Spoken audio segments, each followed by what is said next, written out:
Hello, Namaskar viewers. I am Sanjeev Pandya welcoming you to this week's edition of the Business Talk with AJ right here on your favorite TV channel, that's ITV Gold. This weekly show brings you all the latest that you need to know from the world of business right here from US or from global, so that way you can be updated with what's happening in the world of business and also the stories that you may have missed when it comes to business. The show brought to you by Sai CPA Services, a professional full-fledged accounting firm located in state of New Jersey, multiple locations, but they can be reached by just dialing one number, 908-380-6876. You can book an appointment in person or Facebook or a Zoom call, and any question you have regarding your personal taxes or even a corporate taxes if you are a business owner, Sai CPA Services and their staff, they have a very qualified and experienced CPAs on hand. They will immediately help you out with any question you have. And even IRS audit, in case if you have gotten one of those letters, Sai CPA Services can help you out. Basically, Sai CPA Services can make your accounting work, taxes work very, very easy. And they also provide payroll services, bookkeeping services, CEO, CFO services for small businesses. And that's a Sai CPA Services all about. Visit their website, saicpaservice.com. And with that note, I'd like to welcome Mr. AJ of Sai CPA Services to the show. Good to have you, sir. Thank you, Sanjeevji. Thank you for the kind introduction. Yes, very nice. Thank you so very much. Talk about introduction. Let's see when the Republican Party introduces the next speaker and how kind it's going to be. That remains to be seen. In today's Business Talk show, in this episode, I want to begin with this historic move that happened in Washington, D.C. just a couple of days ago when House Speaker Kevin McCarthy was ousted by his own party members. Matt Gaetz, who is a rep from Florida, led this charge, and then with that and the Democrats joining together to get Kevin McCarthy out of the House speakership, because they say that, according to Republican Party candidates, there's Republican Party members, House members, they say Kevin McCarthy sided with Democrats in order to prevent the government shutdown, which was scheduled to happen on October 1st. That was last Sunday. And just before the deadline, they agreed temporarily to have government running for a month and a half. And some Republicans were unhappy. And AJ, that was a historical move. Absolutely. That has never happened in the history of United States of America politics. So it's an important news. But let's break this news down, Sanjeevji. Let's see, how does it impact you and me? How does it impact the small business owner? So if we take a step back, Kevin McCarthy, a Republican House Speaker, was ousted for the first time in the history of this country. Now, it clearly shows that the Republican parties were not working together. Yes. They had fragmental situation. Their own party is bringing a case against their own House Speaker. On the other hand, Democrats are shown as coming together as a united party. Everybody is voting against Kevin McCarthy. A lot of Republicans voted against Kevin McCarthy, and that's how he lost the vote. So it shows to the general public that Republican parties are not working together. They are fragmented. So finding the new speaker is going to be challenging, and more challenging than that is going to be the next presidential election. Yes. Well, finding a speaker, there are two individuals. One is Patrick Henry from North Carolina. He could become next speaker, or Steve Scalise, who is from, I believe, Virginia. He's also up in the running. So let's see what happens. So there's a chaos in the Pentagon. Now, how it affects business, AJ, because listen, it's a Republican Party and they're having their own disputes and disagreements within the party. Next year is election year, right? Absolutely. So this is setting up the stage for the election. If Democrats are re-elected, whether it's a President Joe Biden or whoever the candidate is going to be, right? Then the question is, will mortgage rates still going to be high? The credit card interest rates going to be still high? Economy is still going to, inch up slowly or not going to perform very well. We don't know what's going to happen, but there is a sure little bit of concern for business going into the next year. Absolutely. So based on the historical statistics, whenever we have a change in government, especially if a Republican government is coming in, it's good for the small businesses. So if you remember 4 years ago, when we had the Republican government, even during the COVID time, we have lot of small business programs, SBA loans, PPP loans, EIDL loans. And now with the Democratic Party, we have probably the highest interest rate, highest mortgage rate that we have.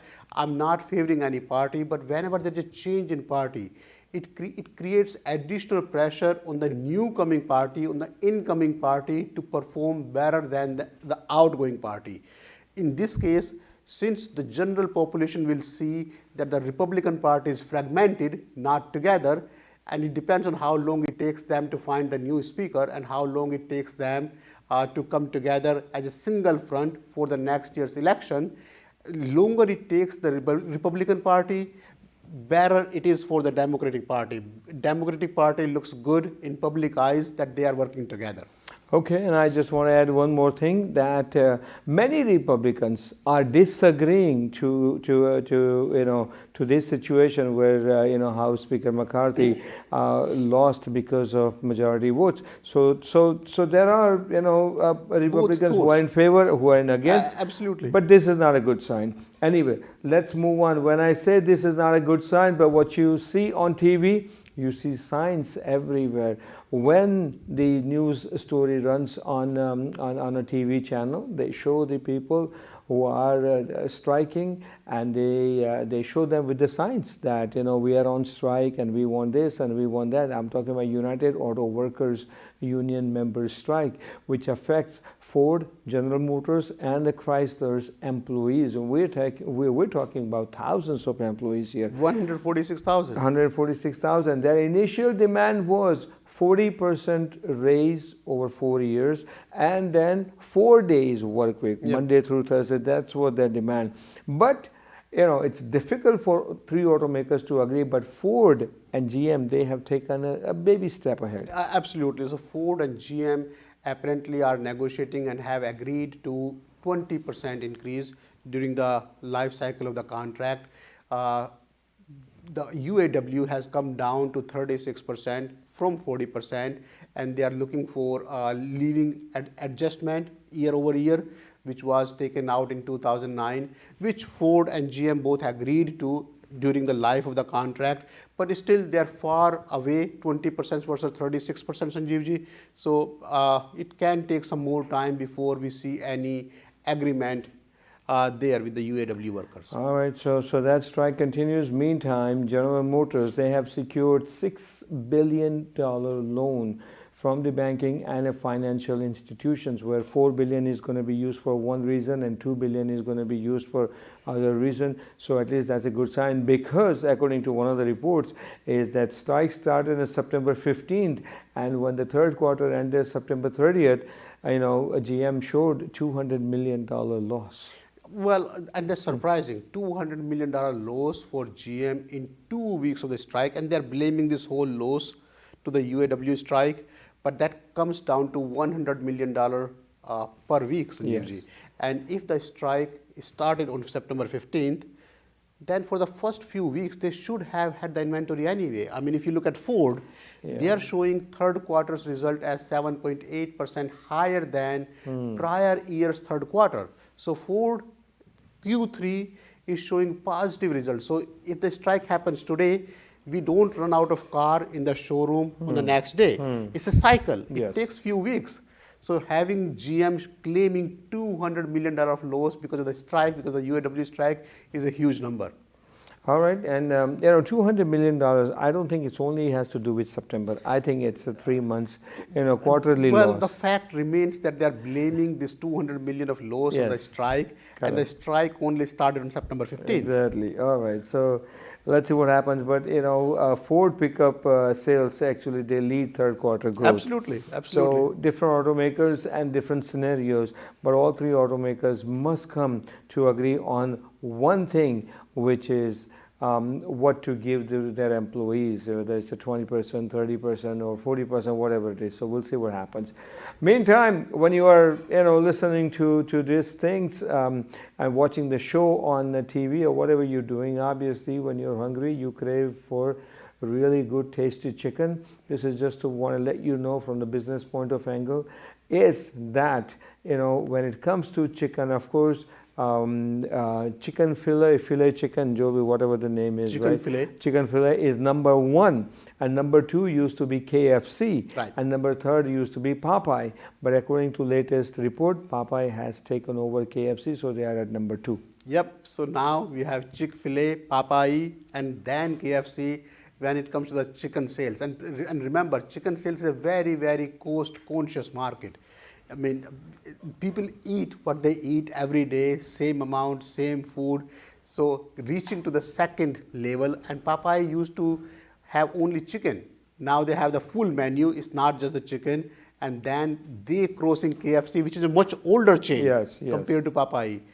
So it shows the progress over there. It shows a lot of people interested in Popeye chain. Good. As we are recording the show here, AJ, I just overheard someone asking me a question.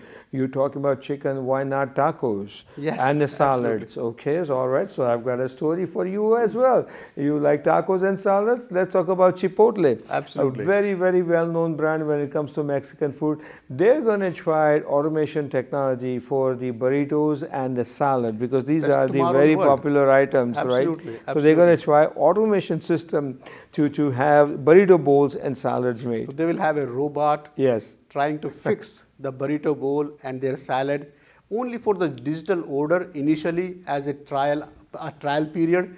But consider a situation for a fast food chain where robots are preparing the food. I mean, there is no preparation as such. If you take a step back, if you think about it, Sanjeevji, they're just mixing the ingredients which are pre-cooked and then putting in the microwave or putting in the oven anyway.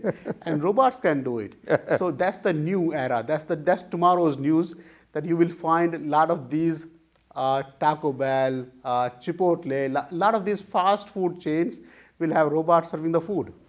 You say robots can do it. Is there anything that robots can't do? Absolutely, that's true. You And we know, have a lot so- of Indian restaurants Yes. here where Yeah. the food is being served by the robots. That's right. So this is really catching up. I don't know, AJ, but I'm sure some of the viewers would agree with me and they would relate to my feelings. Lately, I mean, I don't go to a lot of fast food chains, but sometime when I need a coffee or something, then I stop by because some of fast food chains, they have good coffee. Lately, I've seen a lot of places where long line driving, and now these drive-through lanes are getting, longer and longer. So fast food chains are getting together and they're trying to figure out how to speed up the service at the fast food drive-through. And if you look at the why of this situation, Sanjeevji, whenever we are in this type of market, when the mortgage rate is high, the salaries are not increasing, gas prices are so high, it creates a pressure on people's pocket. Yes. So you have to find a way to feed the family at a reasonable price. And that's when these fast food chains see the Yeah, surge. but it seems people don't want to come out of their cars and then go inside. Well, not just that. Fast food chain is much cheaper than a sit-down restaurant as Yeah. well. So it's an anti-cyclic No, but business. even the fast food place, you can go in there, place an order, Well, and pick it up and I get in the think- car. think But that's the people core- prefer to stay in the cars. That's Well, what I'm that's the saying. corona impact. I mean, once the people got used to of certain things, Yeah. they find it just easier. Yeah, and some of the places now have 2, 3 drive-through lanes. Absolutely, absolutely. Depending upon Depending how busy they how busy they are, Yep, yep, depending yep, upon their property space. Anyway, with that note, we come to an end of the first segment of the Business Talk with AJ this week. After the break, when we come back, we got more interesting business stories for you. So please stay with us.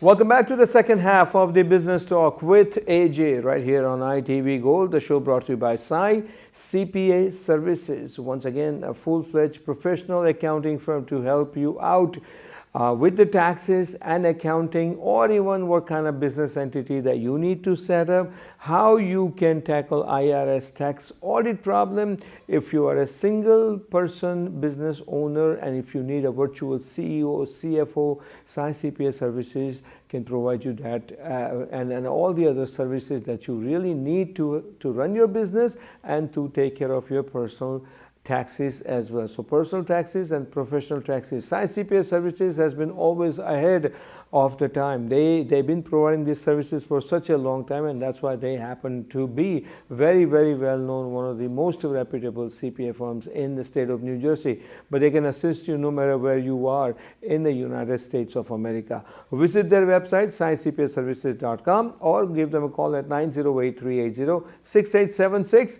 And when you do, ask them that if you could speak to AJ, and you get a chance to talk to AJ in person, and that AJ is the person who's sitting right next to me in the show. Thank you, Sanjeev. I appreciate that. Sure, very well. Now, thank you, and I appreciate it. That would work very well when the buyer and seller of the house really gets really happy. But now what's happening is seller is happy because seller is getting more money by selling his or her house than what they would advertise. So they are okay. But the buyer is unhappy because mortgage rates are extremely high and they are reluctant to put so much money in such a high interest rate. Yeah, absolutely. So the market rate for a typical 30-year mortgage is 7.72% right now, which has been the highest since 2000 in last 23 years. So the mortgage rates are off the chart. The demand for the mortgage is going down. It's down since 1996. We haven't really seen this type of lowest demand in last 27 years. Housing market is at a bubble right now, Sanjeev ji. Yes. So housing market is showing a very random behavior, high value. People are offering more than the asking price. A lot of these people cannot truly afford the house. So we are seeing in the coming months, in the coming year, especially in 2024, housing market, we call it bubble, can burst and can create a situation where a lot of, especially the expensive house, the bigger houses will come back in the market as default. This is unbelievable. And now for this year, we know that mortgage industry's future is very, very bleak. Going into next year, 2024, it will remain perhaps this way for the first 3-4 months. And then when the spring comes in, we'll see how the market is responding and what kind of rate finally that they settle down and how Fed is feeding the inflation, news and everything else to us. And then we'll see what happens. Absolutely. So in the coming months, in the coming year, at least 2024 is going to be challenging for the housing market and the people who are associated with the housing market. Yes. And call it the home appraisers, the mortgage professionals, everybody will see a lower demand in the new coming people, in the people who are trying to buy the home when it comes to the whole industry as Yes. housing market. All right, so let's talk about housing markets. Now, the next story that I'm going to talk about is this person owns many houses. I shouldn't say houses, not only houses, but mansions and very luxurious properties. He's always smiling, whether you see him playing a basketball or whether he is being interviewed. But this man always carries a very, very nice smile. And I'm talking about one and only basketball legend, Michael Jordan. Michael Jordan is the world-known professional athlete, very successful, and a first time that an athlete or a sports person has made it in the Forbes 400 richest people in the world. Michael Jordan's net worth is $3 billion. Wow. So just remember, we are talking about the Forbes 400, top 400 people. Yes. And Michael Jordan is on 379. 379 Out of 400. place out of 400. Yes. And his net worth is over $3 billion. But first time an athlete Absolutely. has made it in the top 400. That's a big news. But remember, if you think you are rich, the top 400 people have more than 3 billion each. Right. So if you have 2.5 billion, you are not in the Forbes top 400 list. Yep. So that's amazing. Well, now listen, then you must be wondering that how did he make so much money? He's not even playing basketball Absolutely. right now. Of course, he retired. Remember, jersey number 23. That's the famous number that I remember, jersey number 23 while playing for Chicago Bulls, right? He got 4, or I think he's got 4 rings, but maybe 5. Then endorsements. You know, Yep, AJ, I really want advertising. people to know endorsement industry is so big and you can make so much money. And this is also going same with in India, in the Bollywood. Absolutely. Bollywood stars and the cricket stars, they're making so much money through this endorsement. But anyway, coming back to Michael Jordan at number 379. How did he make so much money? He earned billionaire status, you know, just a 1 billion in the 2015. Now he's Right. worth 3 billion, and partly through his endorsement deal with Nike. Nike has a Jordan, Air Yep, Jordan yep, yep. sneakers, you know Yeah, that, they have the and they shoes. cost bundle. All right, then, but also through lucrative contracts with Hanes and Gatorade and Upper Deck, and then many other things. But when he sold his basketball team, right, and then he was with the 15 seasons in the NBA and won 5 most Absolutely. valuable player award and 6 titles with Chicago Bulls. All right, I stopped at 5, but 6 titles with Chicago Bulls. But when he sold his share on the basketball ownership, that's what he made few billion right Wow. there. All right. So you make more money not by playing, by actually doing the advertising, a lot All of the these, endorsements, yes. the endorsement, Nike and having their Gatorade own and brand. Upper Deck and everything, and they that's get true with paid any very sport. handsomely. Yes. Cricket, soccer, football, volleyball, everything. All right. With that note, AJ, would you like to know who is the richest person in US? Absolutely, please do tell. All right. Richest person in US is, any guesses? No, it's not Jeff Bezos of Amazon. It's now Elon Musk Absolutely. of Tesla and SpaceX and the Twitter, which is now known as X. So Elon Musk has beat Jeff Bezos. The story is special. If you remember, just a couple of years ago, few years ago, Elon Musk was on the verge of bankruptcy Yeah. when his brand wasn't doing well, especially SpaceX. He was at a point when he just wanted to close the project and probably wanted to file the bankruptcy. So see the change. I mean, we call him crazy billionaire, but still he has done a lot of good things. Hey, for listen, himself. if you believe in your product and if you have patience, Yep. it really comes back. Even though a lot of people criticize Elon Musk when he bought Twitter for $45 billion. Exactly. A lot of people were criticizing, and he made blunders, I think, after buying Twitter. But now it's called X. But he's now he's the richest man. He beat Jeff Bezos by some $20 billion. So in the US, Elon Musk is number 1, Jeff Bezos is number 2, Larry Ellison is number 3. So the technology has 2 people, which is Jeff Bezos and Larry Ellison, and of course Warren Buffett is there. Finance Of course. and investments. So how is- many has been Indians there. are there in the top 400, Sanjeev? Okay, first of all, let's just talk about top 400. At number 9 is Mukesh Ambani. Wow. Mukesh Ambani is worth, some close to $90 billion. $90 billion. Okay, so $90 billion, Mukesh Ambani, of course, richest man in Asia. Not only in India, but richest man in Asia, right? And this, in the Forbes list, he's been there for a number of years, and in the Forbes list. Now, would you want to know how many billionaires? Billionaires are in how many Indian billionaires who just made it to the top 400? Yes, absolutely. There are 4 Indian billionaires who made it in the Forbes 400 list. And 4 of them. That means they are making at least $3 billion. Well, you'll be surprised. One is Jay Chaudhary. Jay Chaudhary net worth $8.3 billion. Wow. So it's a little bit up. Vinod Khosla net worth is $5.3 billion. Okay, and then you have Ramesh Wadhwani is worth $5.1 billion. So these are the big wiggies, and Rakesh Gangwal, whose worth is $4 billion.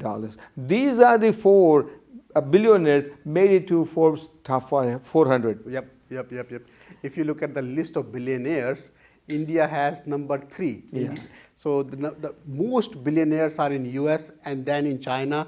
India is on number 3. Yes. And I believe India has 167 billionaires. That Yes. means 167 people officially A billionaire. on the papers Yes. have more than $1 billion in assets in India. There you go. So that's overlook of 400 richest men in the world. AJ just made it at 401. But why we'll my see name that is if not he there. makes it in top 400 in next time. But anyway, we'll see what happens. But again, I'm just joking. Also, make sure you look forward to October 16th. What is October 16th? AJ will tell you. Absolutely. So if you filed an extension for your personal taxes and or your C corporation taxes, your tax filing deadline is October 16th. Just because October 15th happens to be the weekend, make sure you file your taxes sooner than later. You do not have second extension. If you don't file your taxes before October 16th, your extension gets null and void, and now on October 17th, you are technically 7 months late. So make sure you file your taxes on time. If you filed an extension, October 16th is the tax deadline for you. And if you have any question, need any help filing your tax return, whether personal or corporate, do call Science CPA Services immediately. Call them by dialing 908-380-6876 or visit their website sciencecpaservices.com. With that note, I am Sanjeev Pandya. And once again, thank you so very much, course. AJ, for your time, and Of course. I'm wishing you happy and tax-free days ahead. Until we meet again, same place, same time. So long. Thank you.